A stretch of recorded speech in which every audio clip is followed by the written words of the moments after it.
श्री विष्णु द्वादश नाम पंजरस्तोत्रम्। पुरस्तात् केशवः पातु चक्रीजाम्बूनदप्रभः। पश्चान्नारायणः सङ्खी नीलजीमूतसन्निभः।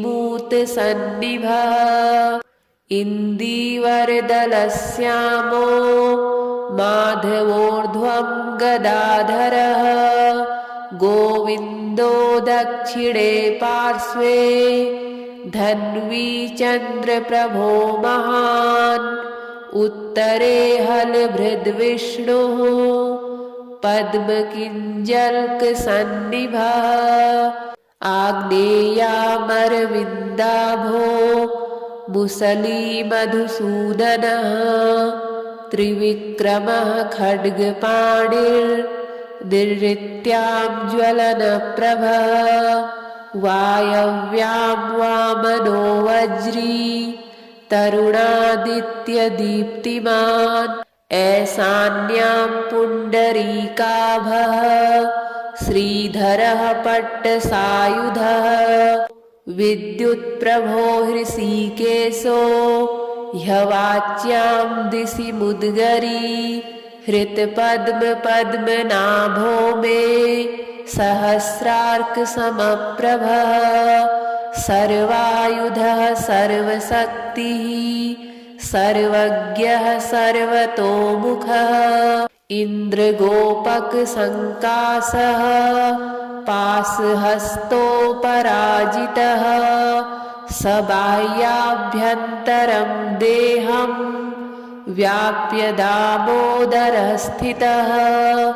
एवं सर्वत्र मच्छिद्रं नाम 12 पञ्जरम्। प्रविष्टोऽहं न मे किञ्चिद् भयं नास्ति कदाचन। पुरस्तात् केशवः पातु चक्रीजाम्बूनदप्रभः। पश्चान्नारायणः सङ्खी नीलजीमूतसन्निभः। इन्दीवरदलश्यामो माधवोर्ध्वं गदाधरः।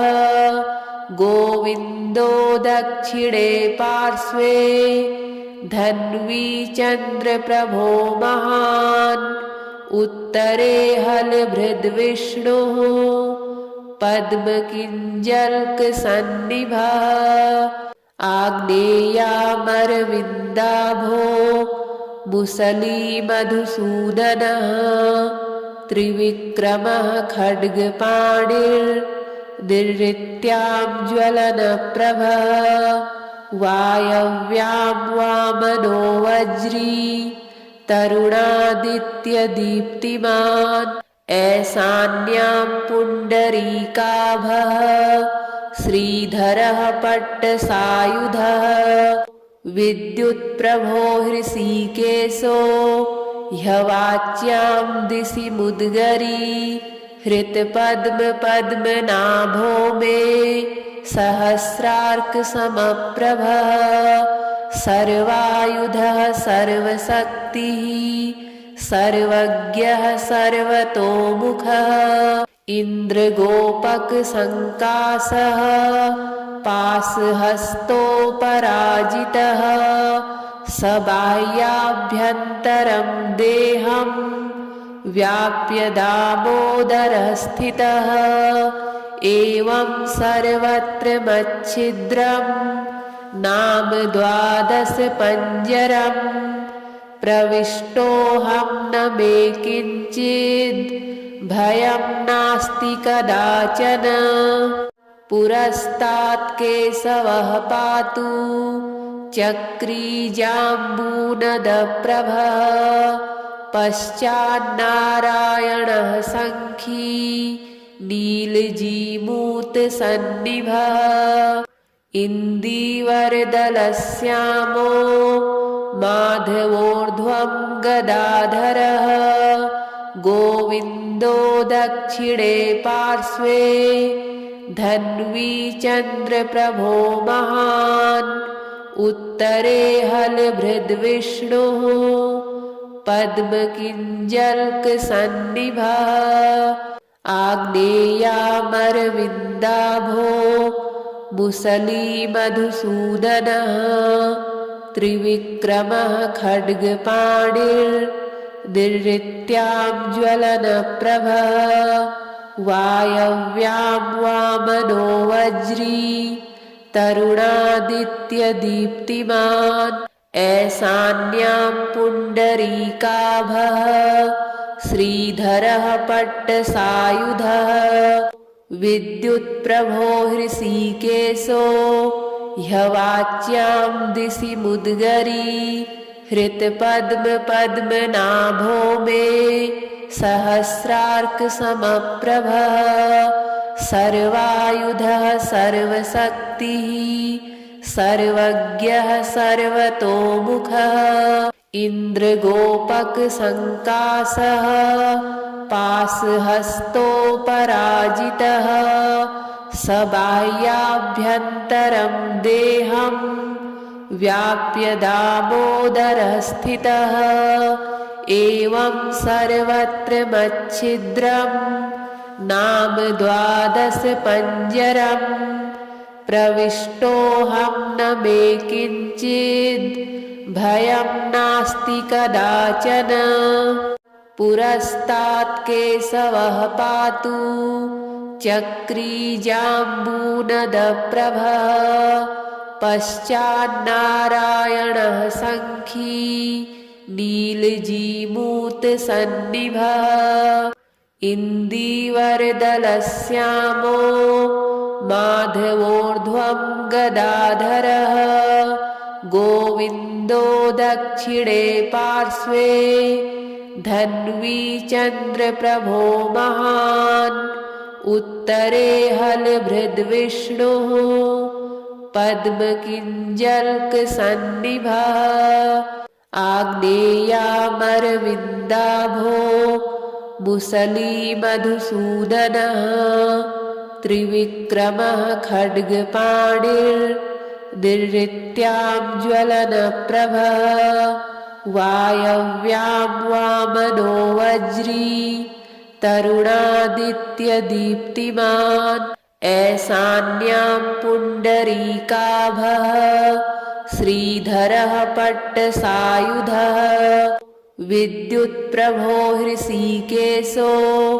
ह्यवाच्यां दिशि मुद्गरी हृत्पद्मपद्मनाभो मे सहस्रार्कसमप्रभः सर्वायुधः सर्वशक्तिः सर्वज्ञः सर्वतोमुखः इन्द्रगोपकसङ्कासः पाशहस्तोपराजितः सबाह्याभ्यन्तरं देहं व्याप्य दामोदरः स्थितः एवं सर्वत्र मच्छिद्रं नाम 12 पञ्जरम् प्रविष्टोऽहं न मे किञ्चिद् भयं नास्ति कदाचन पुरस्तात् केशवः पातु चक्रीजाम्बूनदप्रभः पश्चान्नारायणः सङ्खी नीलजीमूतसन्निभः इन्दीवरदलश्यामो माधवोर्ध्वं गदाधरः गोविन्दो दक्षिणे पार्श्वे धन्वी चन्द्रप्रभो महान् उत्तरे हलभृद्विष्णुः पद्मकिञ्जल्कसन्निभः आग्नेयामरविन्दाभो मुसलीमधुसूदनः त्रिविक्रमः खड्गपाणिर्निरृत्यां ज्वलनप्रभः वायव्यां वामनो वज्री तरुणादित्यदीप्तिमान् ऐशान्यां पुण्डरीकाभः श्रीधरः पट्टसायुधः विद्युत्प्रभो हृषीकेशो ह्यवाच्यां दिशि मुद्गरी हृत्पद्मपद्मनाभो मे सहस्रार्कसमप्रभः सर्वायुधः सर्वशक्तिः सर्वज्ञः सर्वतोमुखः इन्द्रगोपकसङ्कासः पाशहस्तोपराजितः सबाह्याभ्यन्तरं देहं व्याप्य दामोदरः स्थितः एवं सर्वत्र मच्छिद्रं नाम 12 पञ्जरं प्रविष्टोऽहं न मे किञ्चिद् भयं नास्ति कदाचन पुरस्तात् केशवः पातु चक्रीजाम्बूनदप्रभः पश्चान्नारायणः सङ्खी नीलजीमूतसन्निभः इन्दीवरदलश्यामो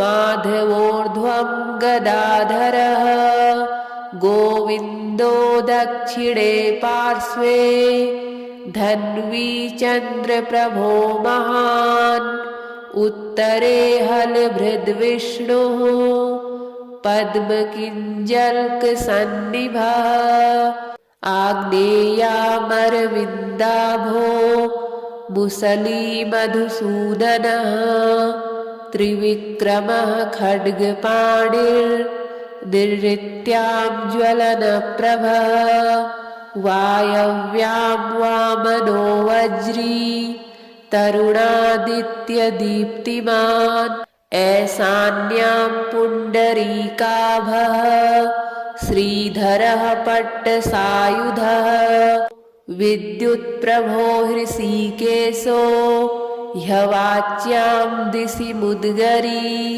हृत्पद्मपद्मनाभो मे सहस्रार्कसमप्रभः सर्वायुधः सर्वशक्तिः सर्वज्ञः सर्वतोमुखः इन्द्रगोपकसङ्कासः पाशहस्तोपराजितः सबाह्याभ्यन्तरं देहं व्याप्य दामोदरः स्थितः एवं सर्वत्र मच्छिद्रं नाम 12 पञ्जरं प्रविष्टोऽहं न मे किञ्चिद् भयं नास्ति कदाचन पुरस्तात् केशवः पातु चक्रीजाम्बूनदप्रभः पश्चान्नारायणः सङ्खी नीलजीमूतसन्निभः इन्दीवरदलश्यामो माधवोर्ध्वं गदाधरः गोविन्दो दक्षिणे पार्श्वे धन्वी चन्द्रप्रभो महान् उत्तरे हलभृद्विष्णुः पद्मकिञ्जल्कसन्निभः आग्नेयामरविन्दाभो मुसलीमधुसूदनः त्रिविक्रमः खड्गपाणिर्निरृत्यां ज्वलनप्रभः वायव्यां वामनो वज्री तरुणादित्यदीप्तिमान् ऐशान्यां पुण्डरीकाभः श्रीधरः पट्टसायुधः विद्युत्प्रभो हृषीकेशो ह्यवाच्यां दिशि मुद्गरी हृत्पद्मपद्मनाभो मे सहस्रार्कसमप्रभः सर्वायुधः सर्वशक्तिः सर्वज्ञः सर्वतोमुखः इन्द्रगोपकसङ्कासः पाशहस्तोपराजितः सबाह्याभ्यन्तरं देहं व्याप्य दामोदरः स्थितः एवं सर्वत्र मच्छिद्रं नाम 12 पञ्जरम् प्रविष्टोऽहं न मे किञ्चिद् भयं नास्ति कदाचन।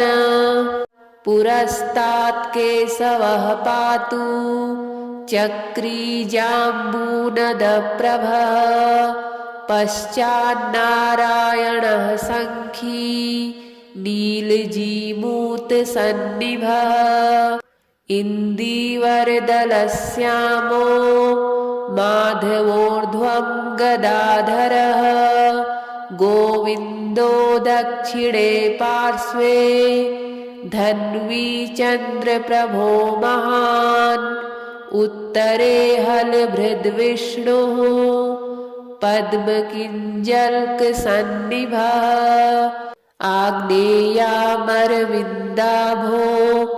मुसलीमधुसूदनः त्रिविक्रमः खड्गपाणिर्निरृत्यां ज्वलनप्रभः वायव्यां वामनो वज्री तरुणादित्यदीप्तिमान् ऐशान्यां पुण्डरीकाभः श्रीधरः पट्टसायुधः विद्युत्प्रभो हृषीकेशो ह्यवाच्यां दिशि मुद्गरी हृत्पद्मपद्मनाभो मे सहस्रार्कसमप्रभः सर्वायुधः सर्वशक्तिः सर्वज्ञः सर्वतोमुखः इन्द्रगोपकसङ्कासः पाशहस्तोपराजितः सबाह्याभ्यन्तरं देहं व्याप्य दामोदरः स्थितः एवं सर्वत्र मच्छिद्रं नाम 12 पञ्जरम् प्रविष्टोऽहं न मे किञ्चिद् भयं नास्ति कदाचन। पुरस्तात् केशवः पातु चक्रीजाम्बूनदप्रभः पश्चान्नारायणः सङ्खी नीलजीमूतसन्निभः इन्दीवरदलश्यामो माधवोर्ध्वं गदाधरः गोविन्दो दक्षिणे पार्श्वे धन्वी चन्द्रप्रभो महान् उत्तरे हलभृद्विष्णुः पद्मकिञ्जल्कसन्निभः आग्नेयामरविन्दाभो मुसलीमधुसूदनः त्रिविक्रमः खड्गपाणिर्निरृत्यां ज्वलनप्रभः वायव्यां वामनो वज्री तरुणादित्यदीप्तिमान् ऐशान्यां पुण्डरीकाभः श्रीधरः पट्टसायुधः विद्युत्प्रभो हृषीकेशो ह्यवाच्यां दिशि मुद्गरी हृत्पद्मपद्मनाभो मे सहस्रार्कसमप्रभः सर्वायुधः सर्वशक्तिः सर्वज्ञः सर्वतोमुखः इन्द्रगोपकसङ्कासः पाशहस्तोपराजितः सबाह्याभ्यन्तरं देहं व्याप्य दामोदरः स्थितः एवं सर्वत्र मच्छिद्रं नाम 12 पञ्जरम् प्रविष्टोऽहं न मे किञ्चिद् भयं नास्ति कदाचन। पुरस्तात् केशवः पातु चक्रीजाम्बूनदप्रभः पश्चान्नारायणः सङ्खी नीलजीमूतसन्निभः इन्दीवरदलश्यामो माधवोर्ध्वं गदाधरः गोविन्दो दक्षिणे पार्श्वे धन्वी चन्द्रप्रभो महान् उत्तरे हलभृद्विष्णुः पद्मकिञ्जल्कसन्निभः आग्नेयामरविन्दाभो मुसलीमधुसूदनः त्रिविक्रमः खड्गपाणिर्निर्ऋत्यां ज्वलनप्रभः वायव्यां वामनो वज्री तरुणादित्यदीप्तिमान् ऐशान्यां पुण्डरीकाभः श्रीधरः पट्टसायुधः विद्युत्प्रभो हृषीकेशो ह्यवाच्यां दिशि मुद्गरी